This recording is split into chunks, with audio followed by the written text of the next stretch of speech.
Do you believe they get it? Do you believe they want it? Do you believe they have the capacity to do it? On all the 5 roles in that seat. The difference here is the bar is a non-negotiable 3 S's. If you and your leadership team agree that, you know what, that person just doesn't want it or doesn't have the capacity to do it efficiently, they're not in the right seat. But maybe they're a right person.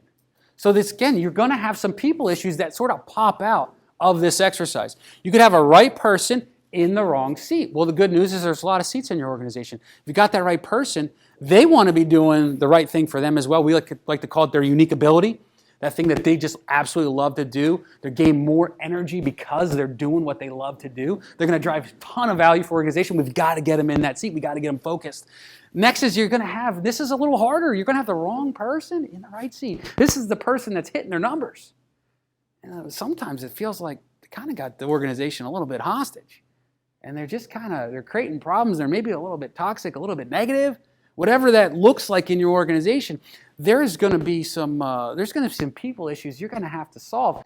And I don't want to alarm you. You don't have, going through this process, you're not going out there and hiring everybody that you need right away. And you're not firing people right away either. I want to make sure that's crystal clear. However, we create the naughty list.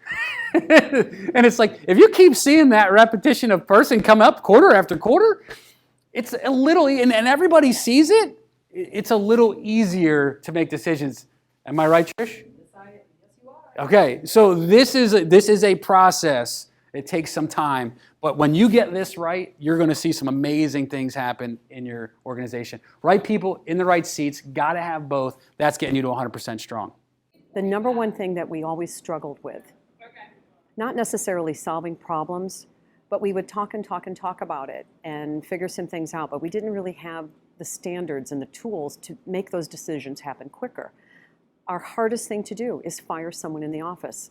We have a connection with them. We like them. We're emotional. We know they need to pay bills. We want them to succeed.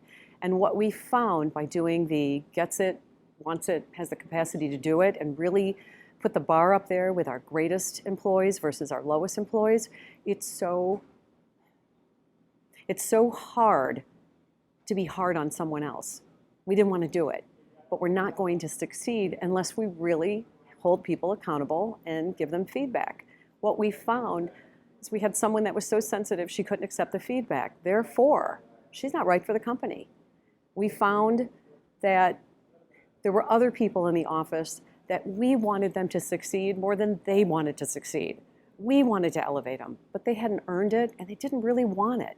So it made it very easy to start setting up our accountability chart by the job, not the person, and creating a job for them. That's what we tended to do, and now we've stopped. We have jobs that we have to fill. We know who needs to fill them, and the other people are in different seats. They're not going to be moved up. That was very, very hard, but rewarding.